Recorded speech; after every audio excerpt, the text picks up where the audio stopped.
I noticed the birthday photo by accident. I had not been looking for it.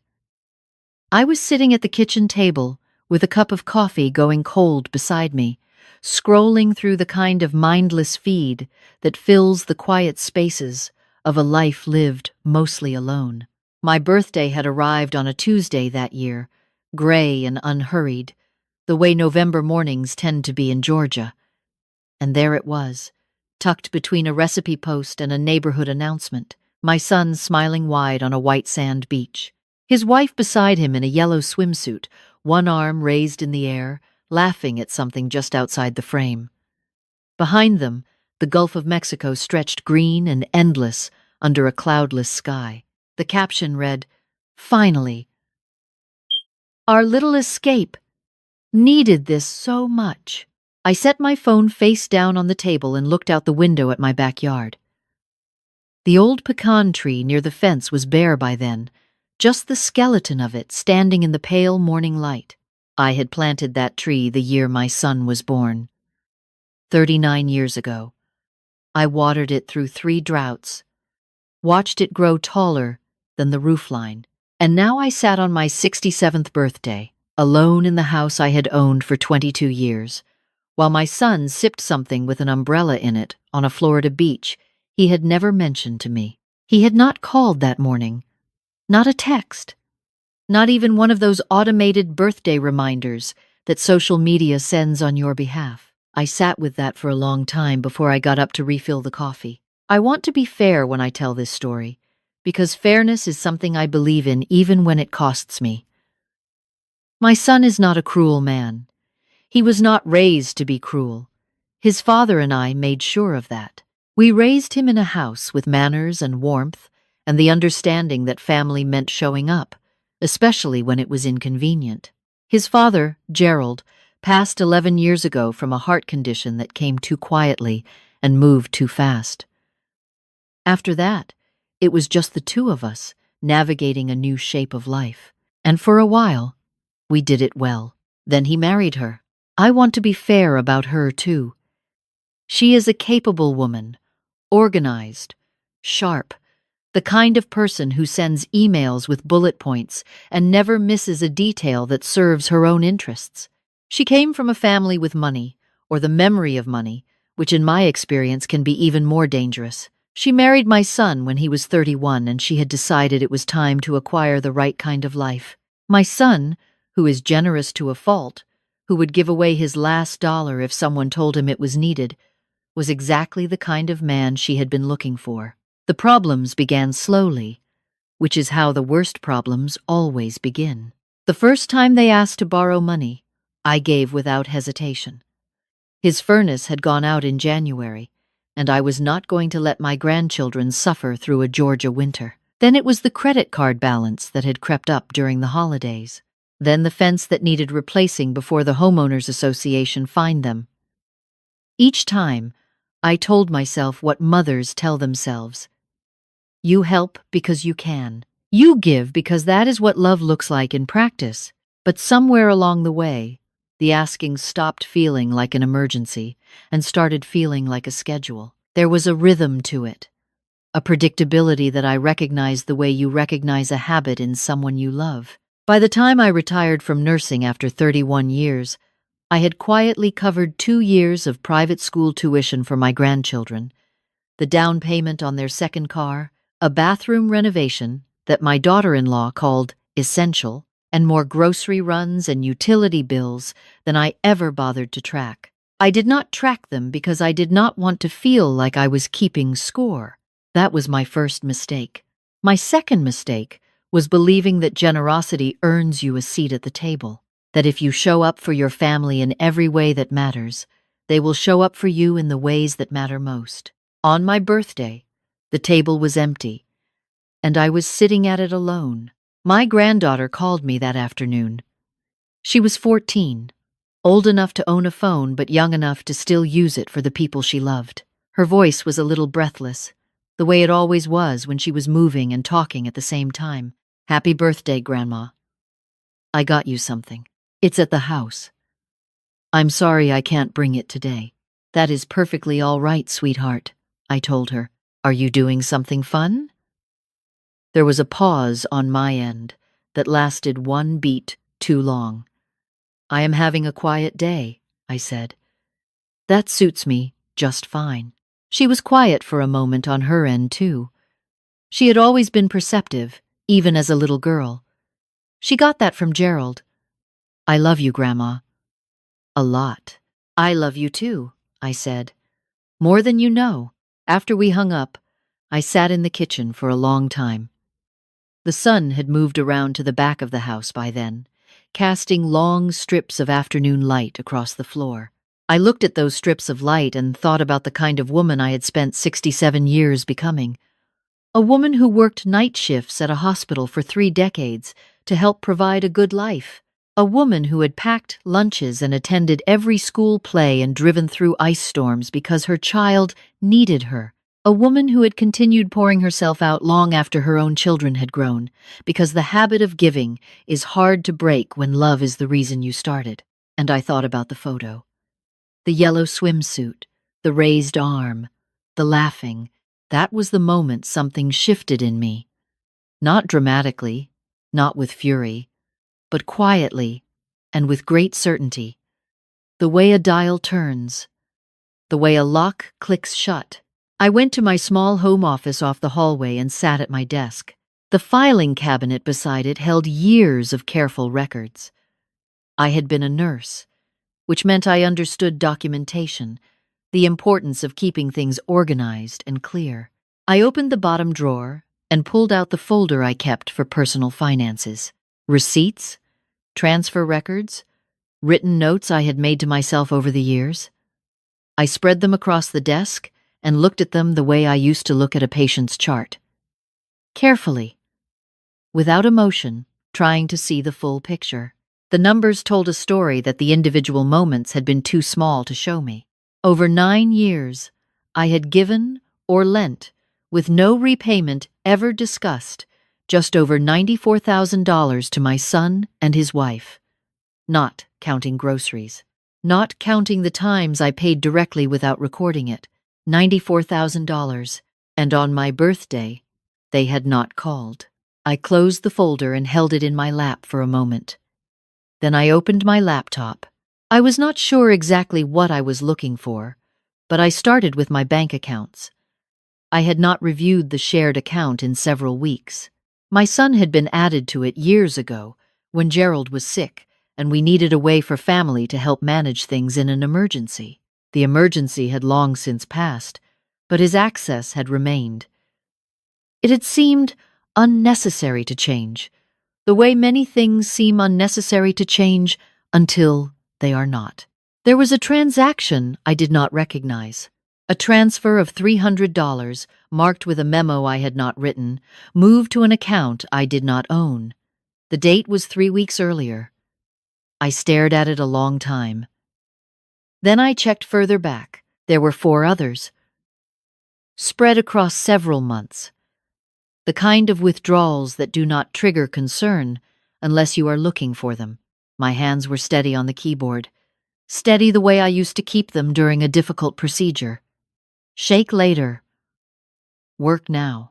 I picked up my phone and called my financial advisor. She had been managing my retirement accounts and investments for 6 years. Her name was Patricia, and she was precisely the kind of woman I trusted. Straightforward, no nonsense, allergic to being managed. "Ruth," she said when she answered, "this is an unexpected Tuesday." "Patricia," I said, "I need to review everything, all of it, and I need to ask you something." She went quiet in the particular way she did when she understood the conversation had become serious. "Of course. Talk to me. Has anyone made any inquiries about my accounts recently? Anyone calling on my behalf or asking questions they had no business asking?" A brief pause. I heard the soft sound of her clicking through records.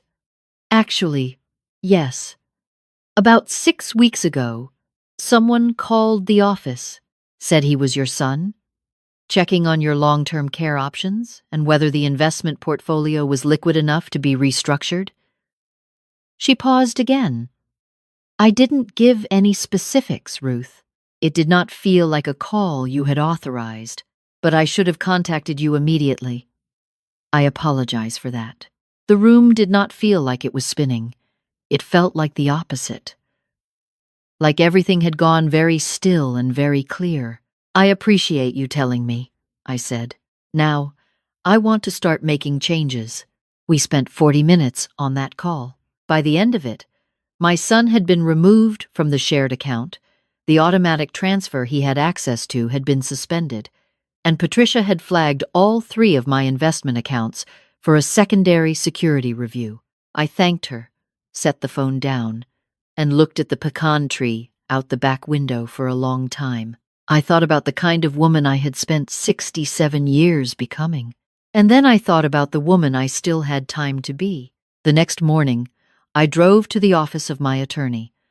I had not visited Eleanor in nearly 3 years, not since the last time I had updated my will after Gerald passed. Her office was in a low brick building near downtown, the kind of place that looked modest from the outside but held the weight of people's most serious decisions. The receptionist recognized me and showed me in without making me wait. Eleanor rose from behind her desk, a compact woman in her mid-60s with reading glasses pushed up into silver hair. "Ruth," she said, shaking my hand firmly. "Good to see you. What brings you in?" I sat down and folded my hands in my lap. "I need to revise my will, set up a trust, and ask you something that has been bothering me since last night." She sat. "Go ahead. I want to know if anyone has contacted this office recently about my affairs. Power of attorney. Property. Anything." Eleanor's expression shifted just slightly, the professional neutrality giving way to something more careful. She turned to her computer, scrolled briefly, then looked back at me. "About 4 months ago, someone called requesting general information about the process for establishing power of attorney for an aging parent. The caller identified himself as your son." She paused. "He asked specifically whether the process could be initiated without the parent being present at the first consultation." The words landed quietly. "Without the parent being present. He is not listed on any of your documents," Eleanor added. So I gave no specifics, but the inquiry was detailed enough that I made a note. "He never mentioned it to me," I said. She nodded once, slowly. I had spent 31 years in a hospital. I had sat beside people in their worst moments and helped them make decisions when fear made thinking hard. I understood, better than most, what it looked like when someone began quietly preparing to take over a life that did not belong to them. "Let's get started," I said. We worked through it methodically. The house, my pension, my savings, the 3 investment accounts. All of it would pass into a trust managed by a professional trustee, someone neutral, someone with no stake in the outcome. My granddaughter would inherit everything when she turned 25. My son's name was removed from every document, every beneficiary designation, every contingency clause. At one point, Eleanor looked up from her notes. "Ruth, are you certain this is what you want? This is a significant change. It is exactly what needs to happen," I said. "I should have done it sooner." She accepted that with a nod and went back to her keyboard. When the last document was signed, she slid the copies across the desk in a neat folder. I tucked it under my arm and stood. "You look settled," Eleanor said. "Not everyone who sits across from me looks settled after something like this." "I feel settled," I said. For the first time in a while, walking out into the November air felt different than walking in had. The sky was the same soft gray. The parking lot was the same cracked asphalt. But I moved through it differently, the way you move through a familiar place after you have made a decision that cannot be unmade. I stopped at the grocery store on the way home and bought myself a small chocolate cake. It was the kind with the thick frosting and the roses made of buttercream. I took it home, set it on the kitchen table, and cut myself a generous slice. I did not wait for anyone to sing. I just sat in the quiet of my own house and ate my birthday cake 3 days late, and it was the best thing I had tasted in months. The calls began the following afternoon. I had just settled into the armchair with a book when my phone lit up on the side table. My son. I let it ring through. Then again. Then a text. Mom, something happened with the bank account. Can you call me? I turned the page. By evening, the messages had accumulated the way they do when people are accustomed to being answered. Mom, the automatic transfer didn't go through. Is everything okay with your account? Then, Mom, I'm getting a weird message when I try to log in. Did you change something? Then, the tone shifting with each one. This is important. Please call me back. We have bills due. I set the phone face down and finished my chapter. He arrived the next morning. I heard the car pull into the driveway. Too fast, the tires scattering gravel the way they did when he was agitated. I was at the kitchen sink rinsing my breakfast dishes, and I stayed there, watching the water run over my hands, letting myself be still. The knock at the door was firm. Not a question, a statement. I dried my hands and walked to the door. I opened it and looked at my son. He was 41 years old and standing on my porch in a work shirt he had not tucked in, which told me he had left the house in a hurry. His wife's car was at the curb. She had not gotten out. Mom, he said, and his voice had that particular strain in it, the one he got when he believed a problem existed that should already have been solved. What is going on? I have been trying to reach you. I know, I said. Come in. He stepped inside and followed me to the kitchen. I poured 2 cups of coffee without asking if he wanted one. Old habit. He sat at the table and wrapped his hands around the mug and looked at me with an expression that was trying to decide between concern and accusation. Something is wrong with the account, he said. The transfer I set up didn't process. And when I tried to log in, it said my access had been removed. That is correct, I said. He blinked. You removed me? I made several changes to my accounts. Yes, why? Mom, that account is set up so I can help you if something happens. If you end up in the hospital, or I spent 31 years in a hospital, I said.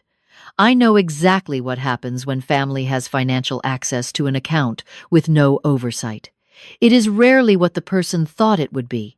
He went quiet. His jaw tightened.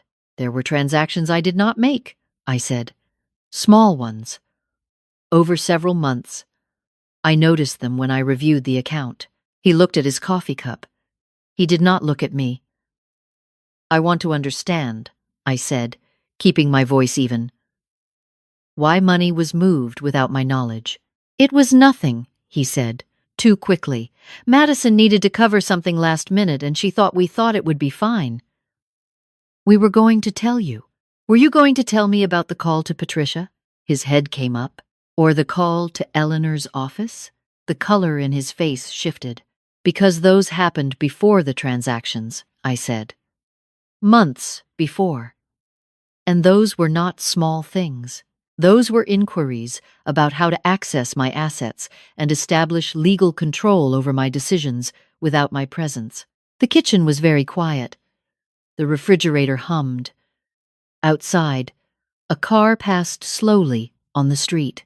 Mom, he said, and his voice had changed. The strain was gone. What was underneath it was something younger and more uncertain. We were not trying to hurt you. Things have gotten really tight. The private school tuition went up again, and Madison's car needed work. And I had a quarter where the commissions were low. And I panicked. He pressed his hands flat on the table. I didn't know what else to do. You could have called me, I said. On my birthday, for example. He had the grace to close his eyes. Not to ask for money, I continued. Just to call. Because it was my birthday, and I am your mother. He did not speak for a long moment. When he did, His voice was quieter. We were away. I saw the photo. Another silence. I need to tell you something, I said, and I need you to hear it plainly. I am 67 years old. I have given to this family, to you and your household, more than $90,000 since you married. I tracked it last week. 94,000, to be more precise. I am not telling you this to make you feel guilty. I am telling you because I need you to understand that this has not been small. And I have done it without complaint, without expectation, and apparently without enough consideration for what it was doing to both of us. He was looking at me now. Really looking. What it did to you, I said, is teach you that there is always a safety net, that no matter how far things fall, something will catch you.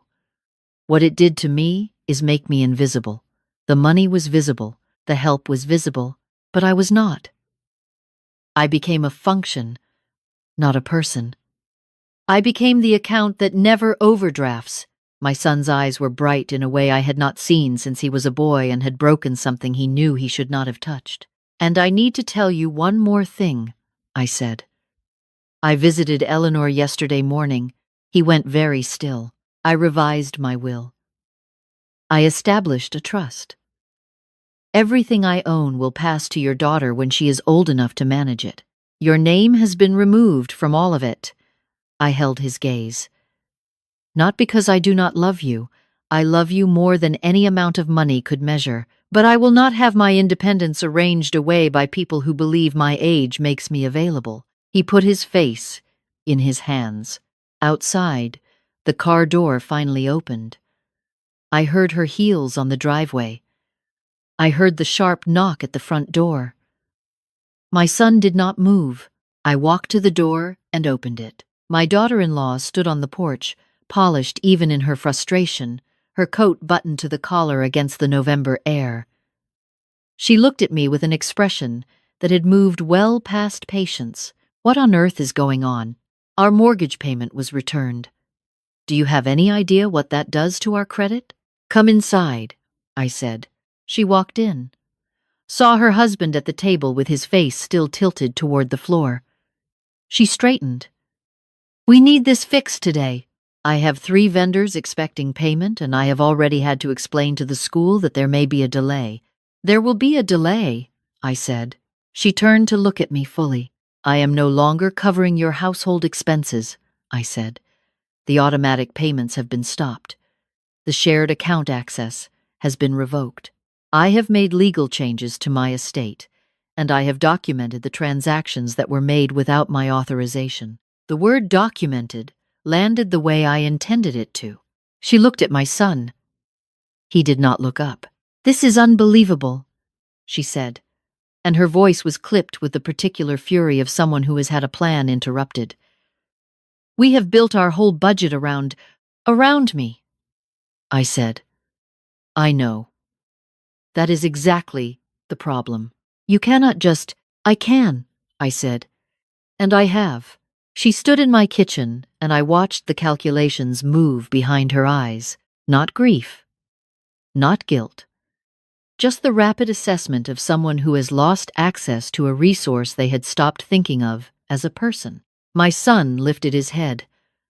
Madison, he said quietly. Stop. She looked at him. Just stop. His voice was tired. Not angry, not defensive. Tired in a way that had nothing to do with today and everything to do with years of choosing the easier thing and calling it love. She is right. About all of it. The kitchen was very quiet again.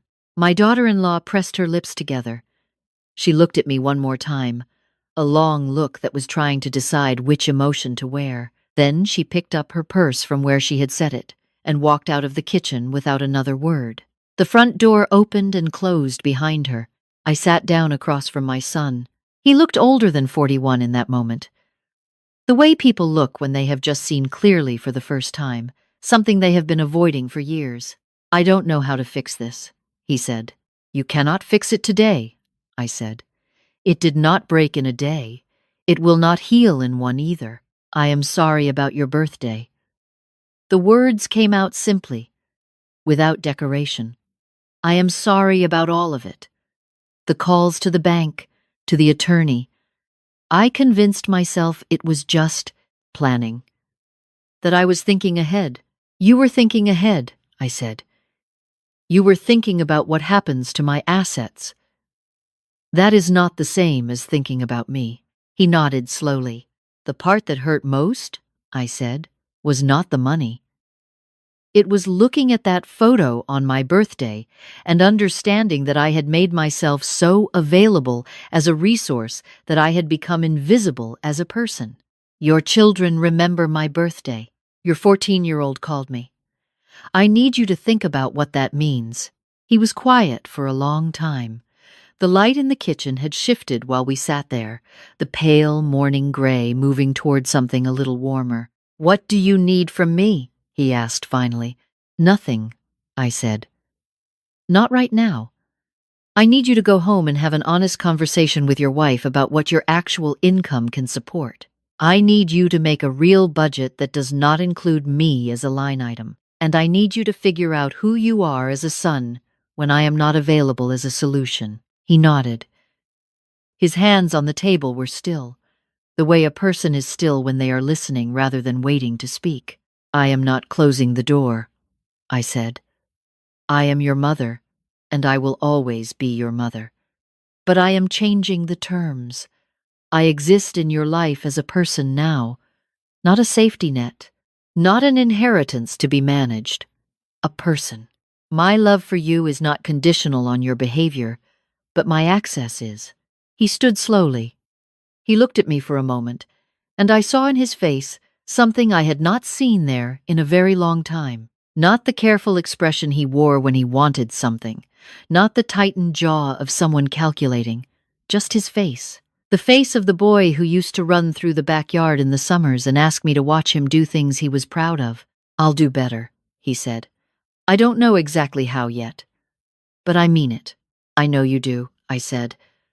That is a beginning. He left without asking for anything. I stood at the window and watched his car pull away from the curb, a little slower than it had arrived. A week later, my granddaughter came to visit on a Saturday afternoon. She rode her bike over the way she used to do when she was small, showing up at the back gate with her hair coming loose from its braid and her cheeks red from the cold. She had a small wrapped package under her arm. The corners of the paper bent from the bike ride. I've been trying to get this to you, she said, and handed it over with a slightly embarrassed smile. I opened it at the kitchen table while she poured herself a glass of water and leaned against the counter watching me. Inside was a small, framed photograph, printed carefully and edged in a thin gold frame. It was a picture of the two of us that her mother had taken 2 summers ago at the lake.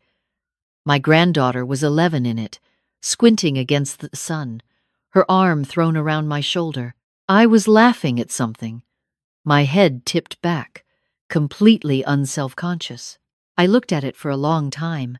Do you like it? She asked. I love it, I said. It is exactly right. She sat down across from me and folded her hands on the table, a gesture that reminded me so much of her grandfather that it made me breathe carefully for a moment. Dad talked to me, she said. He said he made some mistakes and that things were going to be different. He cried a little. How did that feel? I asked. She thought about it. Scary at first, and then kind of relieving, like when you finally say a thing you've been not saying. Yes, I said. Exactly like that. She looked at me steadily. Are you okay, Grandma? For real, I said. I am better than I have been in years. She seemed to take that in. Mom is still pretty mad, she said, with the honest simplicity of a teenager who has not yet learned to soften every truth. That is her right, I said. She's been on the phone a lot. I heard her say something about refinancing. I don't know what that means. It means they are figuring it out themselves, I said. Which is exactly what they should do. My granddaughter looked at the photograph still in my hands and then back at me. I put money in for the frame, she said, from my own savings. Not a lot. but I wanted it to be from me. I reached across the table and held her hand for a moment. Gerald's hands, long-fingered and warm. "It is the best gift I have received in a very long time," I said. "And I am not just saying that." She grinned and reached for the cookie tin I kept on the counter. That evening, after she had biked home with her empty bag and a second cookie wrapped in a napkin, I sat in the armchair by the window with the photograph in my lap. The street outside was settling into the quiet of early winter, the neighbors' porch lights coming on one by one like small decelerations. I thought about the woman I had been for the past 9 years. Not a bad woman, not a foolish one, but a woman who had confused sacrifice with love and availability with worth. I had given and given until I had become the giving and lost the giver. I had paid for their choices so consistently, that they had stopped seeing them as choices at all. And in losing sight of my boundaries, I had let them lose sight of me. I thought about the morning I had sat in Patricia's office, the morning I had walked into Eleanor's, the quiet certainty I had carried through both of those conversations, the steadiness of a woman who has finally decided to stop waiting for other people to recognize her value. I had spent 31 years caring for strangers at their most vulnerable. I had held hands through diagnoses and grief and fear. I knew better than most what people look like when they need someone to be clear-headed on their behalf. I had just never turned that clarity on myself. I would not make that mistake again. I set the photograph on the side table where I could see it from the chair. My granddaughter and I, squinting in the summer sun. 2 women of the same blood, one just beginning to figure out who she was, one finally returning to who she had always been. The house was quiet around me, the good kind of quiet, the kind you choose. I reached for my book, pulled the blanket over my lap, and let the evening settle in around me like something I had earned. My son called the following Sunday, not to ask for anything. He called to say that he and his wife had met with a financial advisor, that they were making a real budget for the first time in years, that it was uncomfortable and clarifying in equal measure. He said it without requesting my response, without segueing into a need. He said it the way a person reports something important to someone whose opinion matters to them. "Thank you for telling me. Thank you for not giving up on me," he said. "Even when you were done giving." I looked out at the backyard. The pecan tree was bare still, the way it would be until March. But the structure of it was there, the full reach of every branch, the quiet architecture of something that had grown slowly and held through seasons. I knew that tree. I had tended it long enough to trust it. "I did not give up on you," I said. "I just stopped disappearing, so you could remain comfortable. Those are very different things." He was quiet on his end. Then, "Yeah." We talked for 20 minutes. Not about money, not about arrangements or logistics or what I might provide. We talked about his daughter, who had started a new semester and was asking too many questions about everything, which he said with pride he could not fully hide. We talked about a book I was reading and a trail I had walked twice that week. We talked like 2 people who had known each other a long time and were finding their way back to something that had been there before. The need had crowded everything else out. When we said goodbye, I felt something settle in my chest. Not triumph. Nothing as sharp as that. Just a quiet rightness, the way a room feels after you have opened the windows and let the old air out. I walked to the kitchen and put the kettle on. Outside, the November light was fading in long orange stripes over the fence. The pecan tree stood in it, bare and certain. I watched it through the glass while the water heated, and I thought about how long it takes for the right things to grow, and how much damage is done by the wrong kind of watering, and how the same tree, left to its own roots, will keep reaching toward the light long after you stop worrying about it. The kettle whistled. I poured my tea and carried it to the armchair by the window. The evening was mine. The morning would be mine. All the careful, quiet hours between now and whatever came next belonged entirely to me. I had spent 67 years becoming a woman worth knowing. It was past time I started acting like it. Before you go, I want to ask you something. If you have ever poured yourself out for the people you love and found yourself wondering when someone would pour back, tell me about it in the comments. And what was the one moment that made you finally decide to choose yourself? I read every single message, and if you would like to, tell me what city you are watching from. It means more than you know.